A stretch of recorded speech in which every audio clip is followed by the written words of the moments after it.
Alright, sorry about that little ending at the episode 2.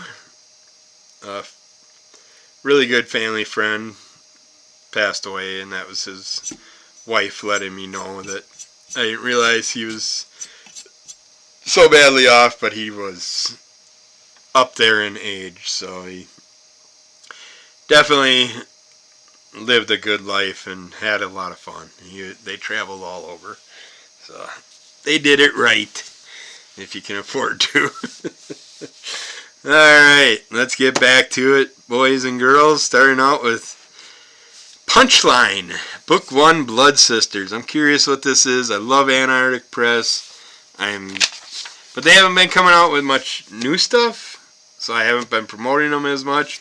But like Tomorrow Girl, number 9, I'm picking up because of some stuff, some new artwork by Ben Dunn and stuff that I've seen, and the Fat Man character I'm interested in.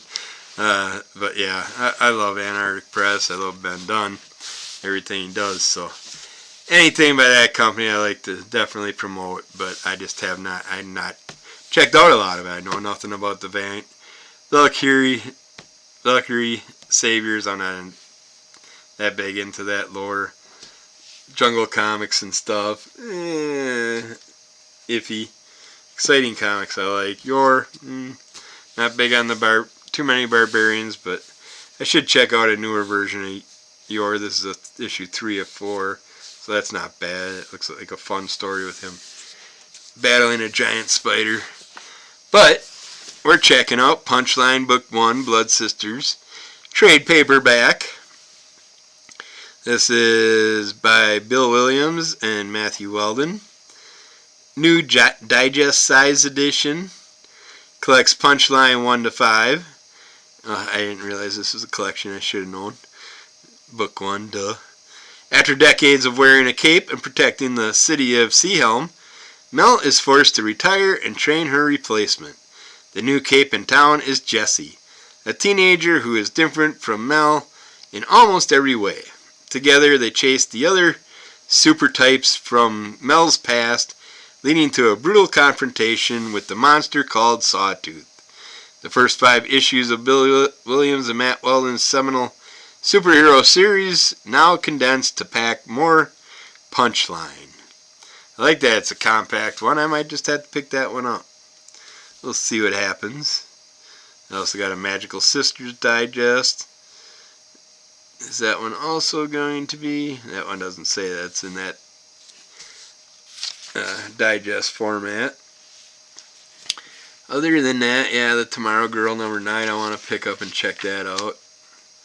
And what the heck? It's been done. Let's talk about it anyways, even though it's a number 9, because I want to. Tomorrow Girl meets Herbie Popnecker. And special guest stars Fat Man, the Human Flying Saucer, and the Atomic Mouse. In an all-star team-up, Tomorrow Girl finds herself in the middle of Silver Age insanity. Yeah, I can't wait. I'm going to check it out. I could have swore I had some Tomorrow Girl comics. But looks like that's it from Antarctic Press. We are jumping now about 20 pages.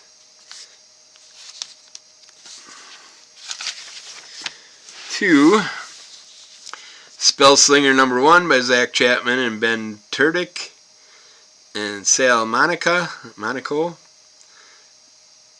and Rafa Labasco. The Spellslinger just wants to get some sleep, but there's a ghost hovering above his bed and his boyfriend is snoring. He doesn't want to solve a murder, but that may be the only way he's able to hit the hay. That didn't really describe much. That sucked. We got Starved Rock, number 1 by John Avina and Tone Lima. When a group of hunters accidentally kill a famed local deer, an ancient deity is awakened, and the only way to survive is to venture deeper into the forest. And lots of covers, very little description. A deer deity, which that one looks like there's some really freaky little creatures being summoned by the deer deity. But yeah, you guys could explain a little bit more if you wanted to sell products. That's why you're on these pages with these little imagery, because you don't promote enough. so nobody buys your shit. I could be wrong. They could sell thousands. Ooh, we gotta do a big jump now.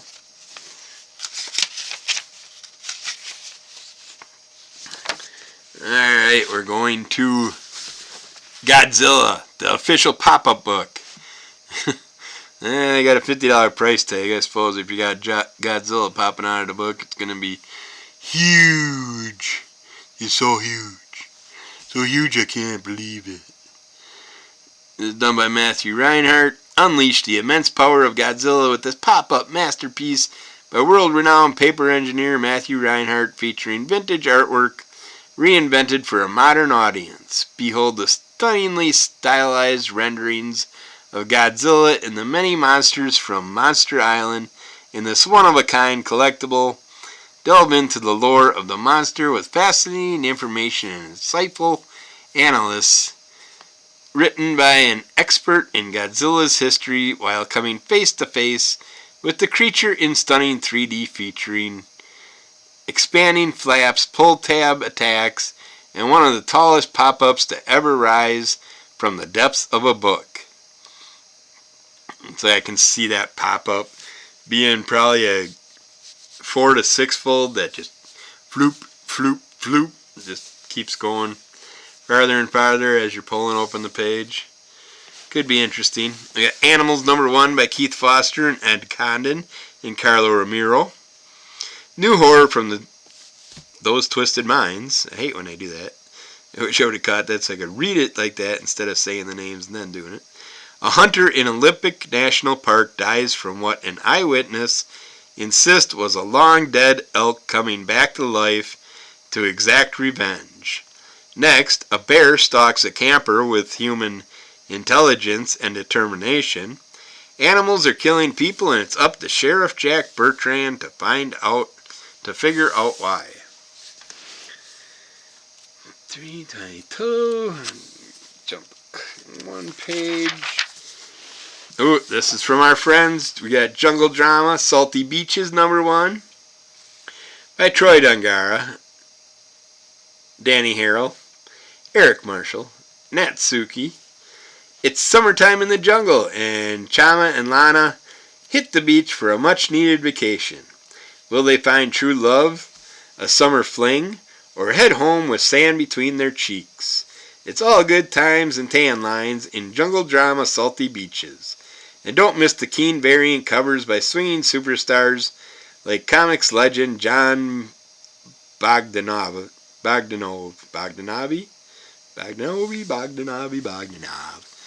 Alright, let's see what we got here. I gotta get the John Bognavi cover.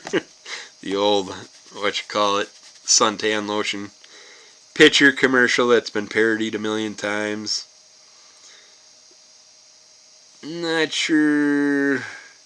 I'm going to go with the Troy and the John cover for sure. Yeah, those are probably going to be the two I'm going to definitely pick up.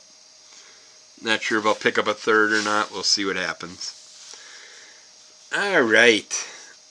Well, they are $5.99s. So that's not bad.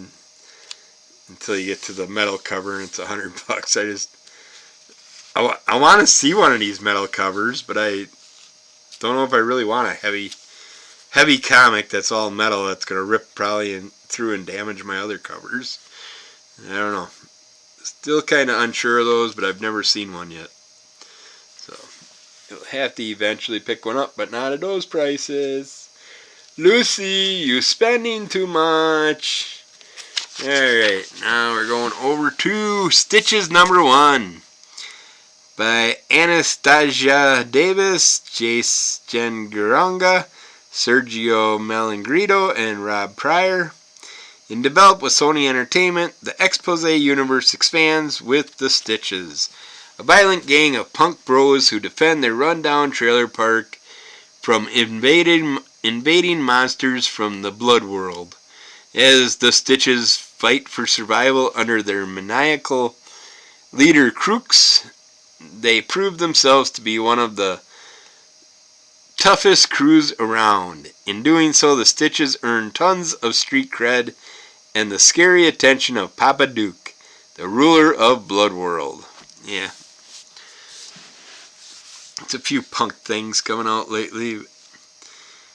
Not big on those.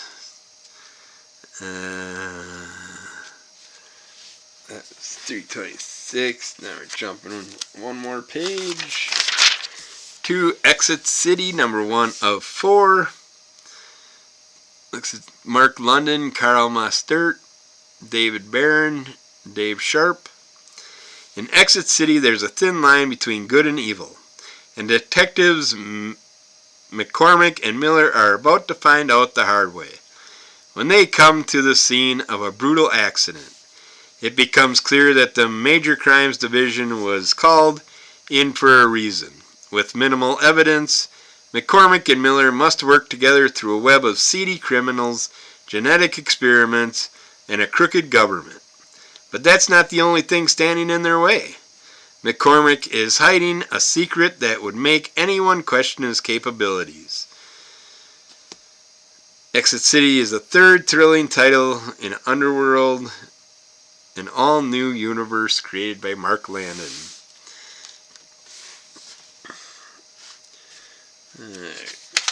We got Gatchaman, Jeune Apex Heart One Shot by Tommy Lee Edwards and Eric Kennett, and John Workman.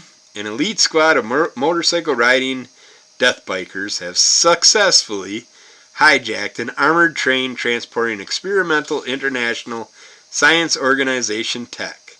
These thieves are fast and ruthless. They carry out their orders with razor-sharp efficiency. The only thing in their way is Jun the Swan and her G3 hovercycle mecha. We got the legendary Lynx graphic novel. The Lost Story of Carmen Valdez has been found. In the metafictional, this is by Alex Segura, Sandy Jarrell, Gray Allison, and Jack Morelli. In the metafictional world of novel, we're introduced to the legendary Lynx, a hero lost to time and seemingly forgotten. Jesus Christ, I keep repeating everything. I should just read the description and leave the rest of it alone.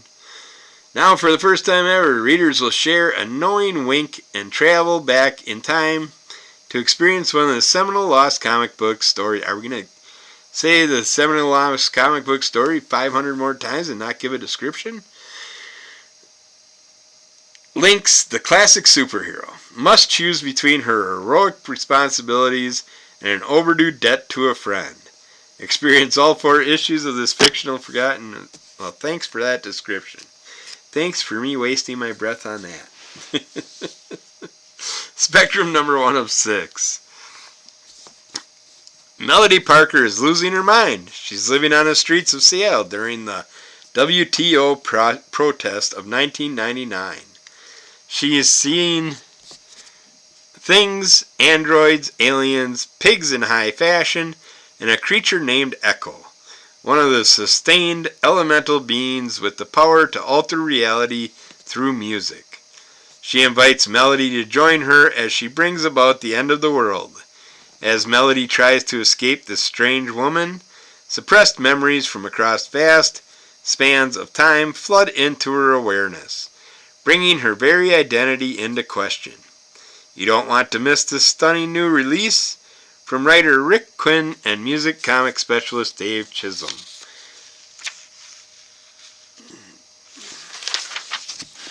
We got the string number 1 of 5. Yoon Suk Namgoong is a 25-year-old Korean-American woman with the remarkable ability to see 2 types of strings connecting various people.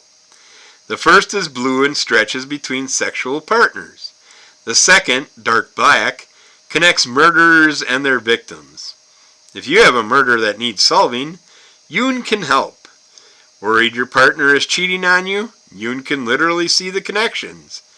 Yoon's life, for all the drama and constant TMI, is good, at least until the day she notices a string, a black string, connected to herself.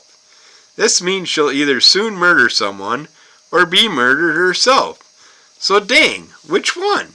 Ooh, that sounds really fun. That's done by Paul Tobin, Carlos Javier Olivares, Sarah Calella, and Taylor Esposito.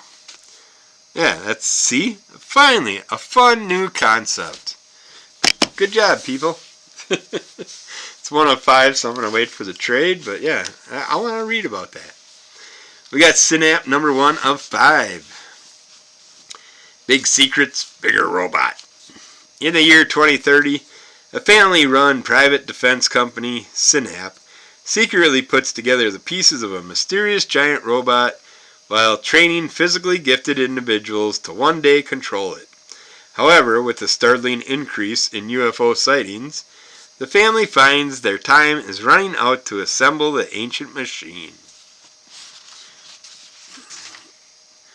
Alright. Now we gotta go a few pages to Rome Eternal, number 1.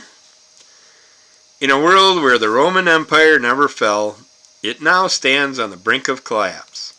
For over 2,000 years, Roman society has thrived, evolving into a technological and military powerhouse. Yet its immense power has bred corruption, making it vulnerable to a group of unique and fanatical individuals known as the Mithra Mysteries. To some they are terrorists, to others they are heroes, as their enigmatic leader reveals his bold plan to assassinate the emperor. No one within Rome is safe. By Homero Rios and Diego Yapur. So yeah, just what we want. A longer running empire of Rome. Killing and murdering a bunch of people senselessly for their entertainment. Screw Roman lore. I have no use for that. All those old societal powerhouses that just prey on the weak. And why we're bringing their stories back is beyond me, but that's all they ever do. Gotta repeat the old. Can't do anything new.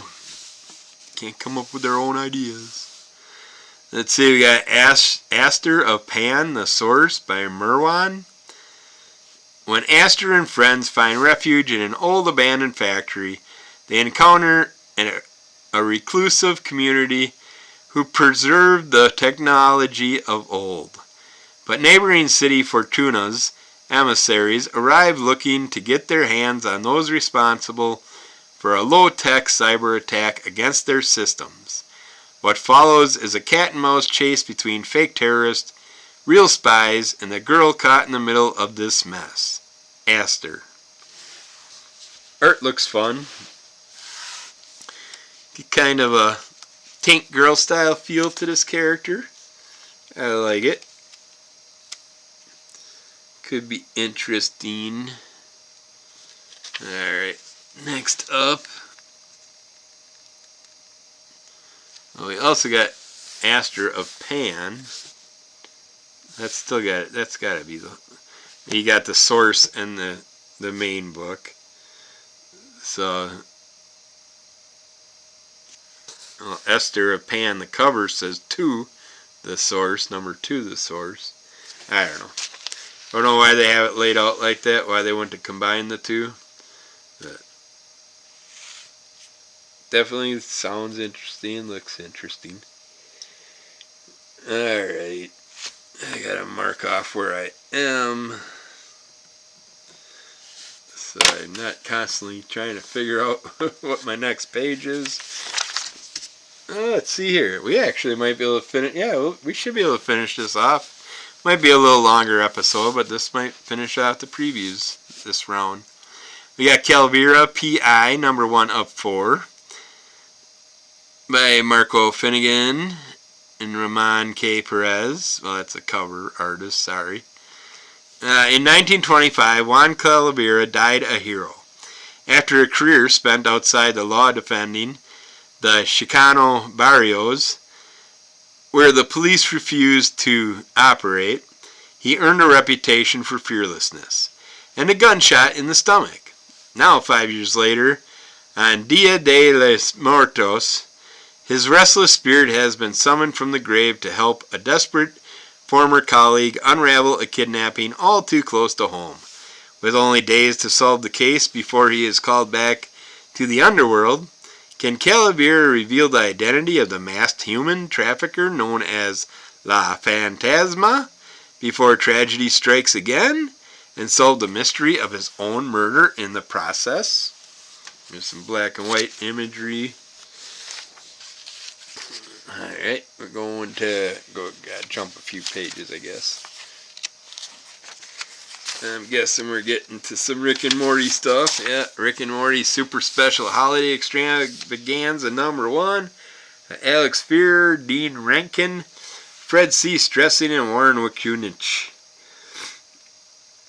'Twas the night before Christmas, and things got squanchy. Join us, won't you, for 64 pages of eggnog-fueled mayhem and Rick and Morty's next Titanic and Square Brown Super Special. Featuring 3 jolly tantalizing tales from Alex. Let's see here. Brimming with holiday cheer, confusion, and creeps. We got the art. We know that. Follow Rick and Morty as they accidentally summon a bevy of Christmas cretins, take over Santa's unenviable one-night job, and reenact A Christmas Carol as only they know how. I tried the Rick and Morty manga, is it, or anime or whatever special that was on, I want to say Cinemax. Couldn't get into it. Tried the original Rick and Morty, couldn't get into it. Tried a Rick and Morty comic, couldn't get into it. Sorry, I tried. I give up now on them. Got some kids comics, Disney's Frozen, Olaf's Tiny Tale, yeah, Daring Rescues. But the thing we care about with paper cuts is from our buddy Art Baltazar and Franco Aureliani, John Patrick Green. We got Flash Gordon Adventures Volume 1, Flash of Greatness. This is an all-ages series. Join Flash Gordon, Dale Arden, Dr. Zarkov, and their allies from Lex-Ray as they battle the evil tyrant Ming the Merciless.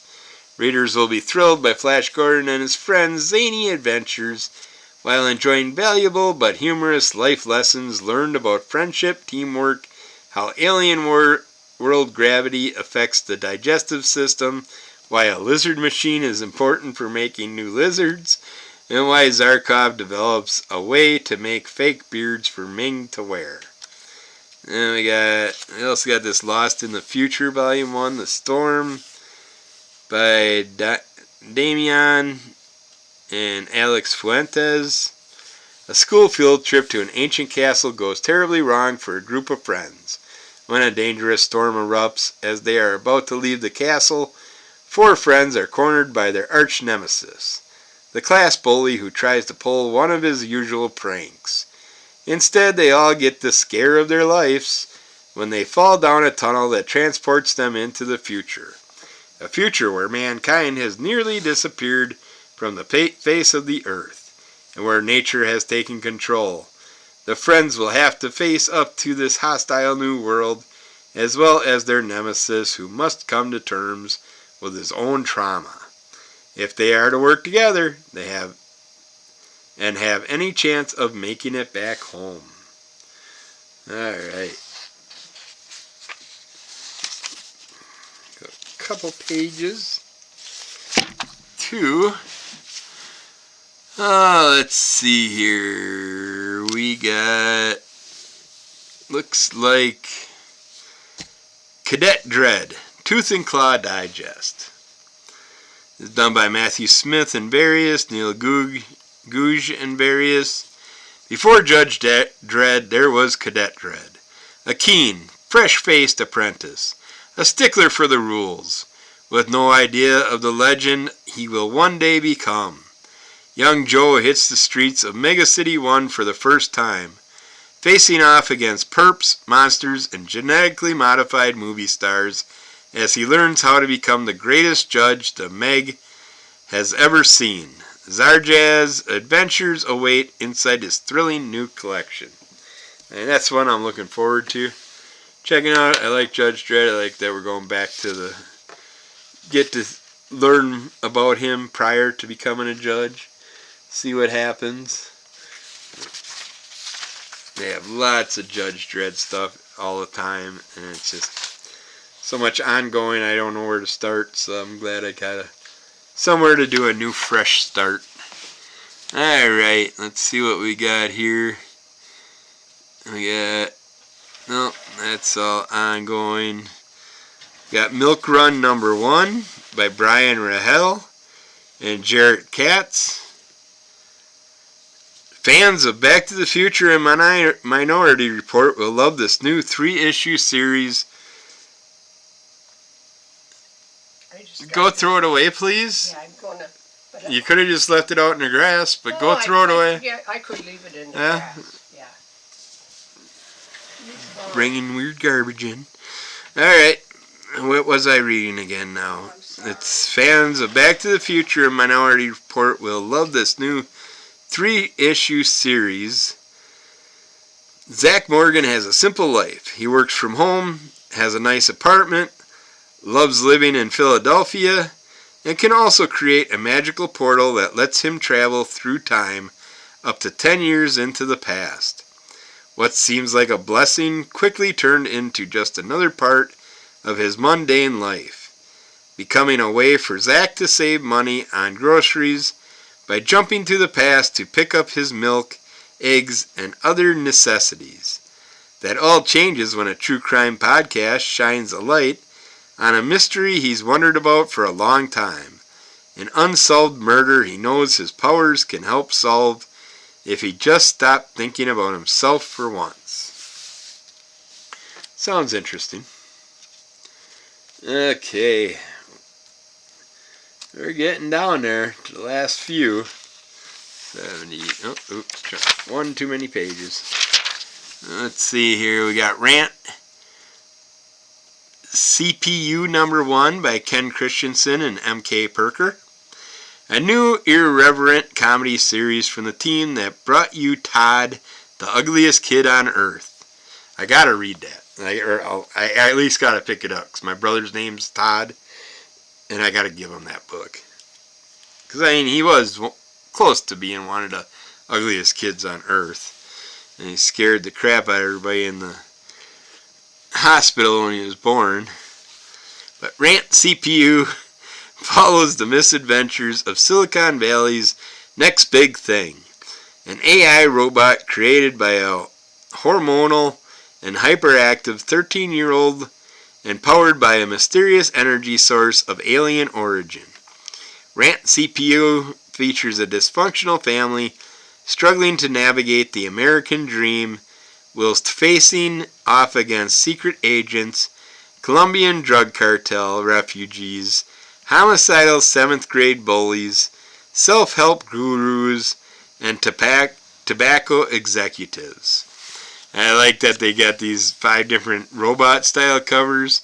I really like the Skeletor. They call it the Skelerantor cover. And that's kind of fun. The toilet bowl monsters, Skibidi Rant. That's cute. The other 3, but those 2 are pretty cool covers. Alright. Let's see what we got. We got Sheldor the Defender by Todd Kelly and Sergio D'Arcos. Sheldor has been the defender of his home and family for as long as he can remember. But now it's time for Sheldor to train a new apprentice puppy, and she's a pawful. It's very possible that the bestest boy may have bitten off more than he can chew. Enjoy the world premiere first issue of this non-stop ongoing series. And I know that comes off of Strays, I believe. We are going one more page at 380. We got Dark Untold Strange Detective #1 by Avon Lassetignola and Francisco La Cuenta. Brand new 3-issue horror series for fans of Wanted and Kick-Ass. Detective Zachariah Thompson returns to his hometown Dust Shore to investigate a series of brutal murders. Assisted by his old friends, Zach will discover that in the mysterious Duck Shore, nothing is as it seems. Alright. Looks like that's it for that.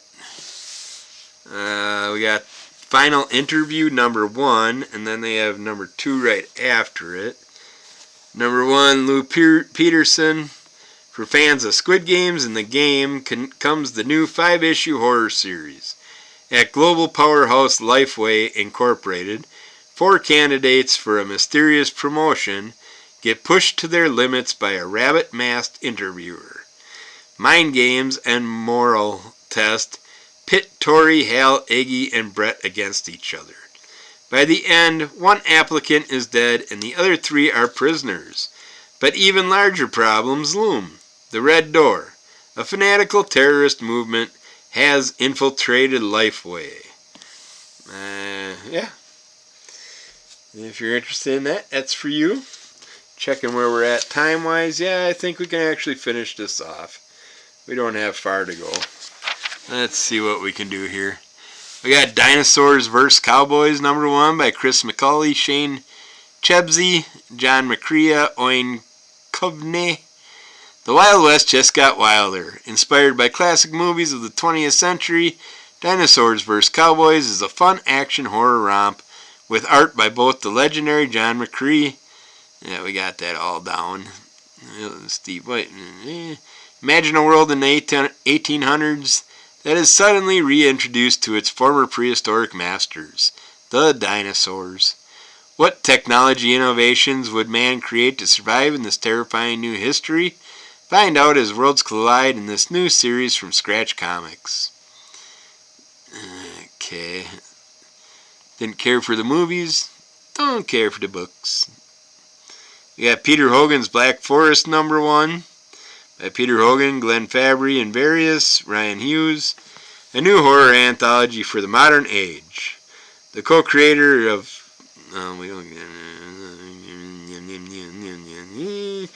bring you 6 stories of suspense and the supernatural. From spine-chilling shockers to modern-day cautionary tales, this one has it all, wrapped up in an iconic cover by Ryan Hughes. Okay, 382. Number 3-4. We got, looks like Silverline Christmas Special 2024 by R.A. Jones and various, Thomas Heglin, Don Davis, Stephen Butler. The spirit of Christmas has taken over Silverline with this special holiday offering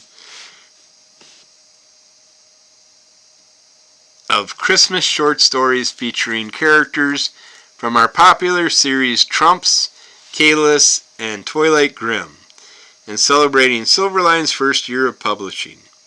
From Trumps, a diamond with no number who lost his family, to the battles seeks to control power, but his searches lead him to the most dangerous of places, the Joker's Keep. Straight from the pages of Kalis, an ambassador's daughter is suddenly and violently kidnapped by terrorists.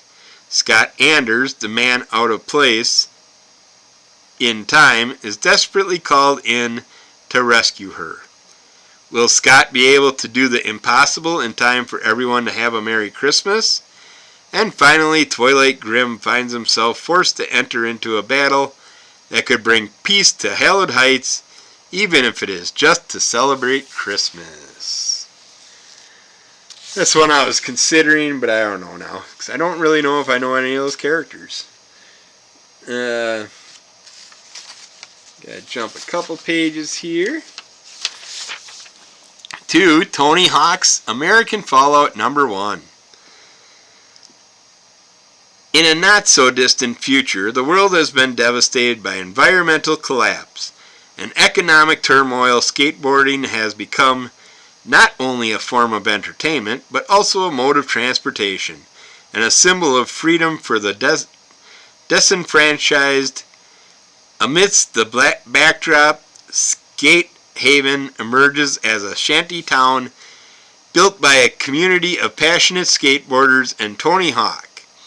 The story follows Max, a skilled but disillusioned skateboarder who arrives in Skate Haven years into the collapse after seeking refuge after losing his family and home.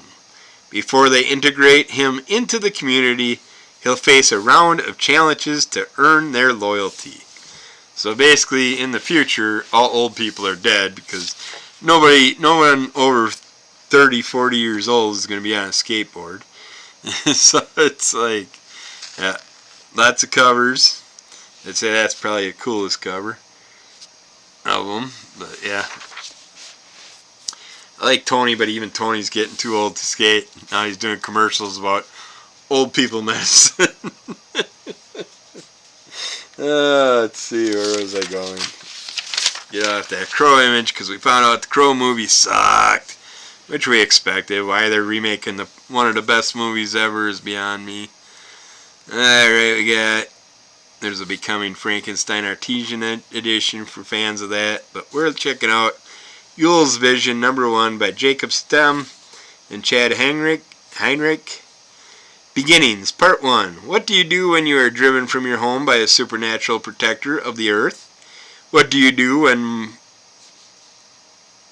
when you lose your family for crimes against Mother Earth? You become Yule. Meet Mariah, our hero. Welcome to the first issue in our world, an introduction to Yule, Century City, and all of its colorful residents. I don't know who Yule is. I'm guessing it's the owl. I don't know, because it's Yule's vision. The owl has good vision. Could be. We got rock and roll biographies, Suicidal Tendencies and Infectious Grooves by Michael Ashenkeer, Victor Moya, Rolla Ledesma, and John Hagman. Enjoy this cool flip book featuring 2 iconic California bands formed by the legendary Mike Muir. Suicidal Tendencies was formed in 1980 as a punk band in Venice, California, originally only intended as a party band. Suicidal Tendencies grew in notoriety. Suicidal Tendencies had a rough start, including being voted Worst Band, Biggest Assholes in 1982, but the following year were voted Best New Band.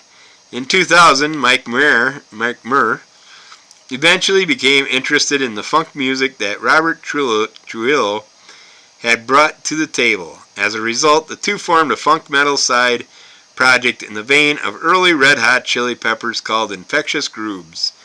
Oops. Recruiting drummer Stephen Perkins and guitarist Adam Slagle, this helped expand Suicidal Tendencies' fan base into a wilder audience that included members of the alternative rock community. Alright. Only a couple left here. We got... Oh. Higgy Pop. You probably don't follow any of my previews or anything, I'm sure. But I know how much you love back issues. And when I seen this, I mean, I want to pick this up. I'm still debating on it. I mean, it's just, I love the back issue magazines. I got a bunch of them still. Well, actually, no. Sadly, I cut a bunch of them up. So I don't know how many I still have. I kept certain ones because of covers and stuff. This is back issue number 157 by Keith Giffen. Tribute issue. If you go back and look at Higgy Pop's past YouTube channel things, he's got some one where he got some new back issues that he was showing off. But yeah, Keith Giffen tribute issue, and so many good works by that creator, and there's going to be tons of people talking about him in here. I mean, just a celebration of his work and stuff. It's just, yeah, that's a must-have for fans of Keith. You should definitely pick that up. And let's see, I don't see any other ones on this page. Final one we have to talk about is No Remorse, the illustrated true stories of Lemmy Kilmister and Motorhead. As you know, my cat's named Lemmy Kilmister, named after Lemmy because we got him the year that Lemmy passed. This is done by Neil Gaiman and Various, Chris Visions and Various. I know Neil Gaiman's got some issues against him right now, but yeah, I want to pick this up.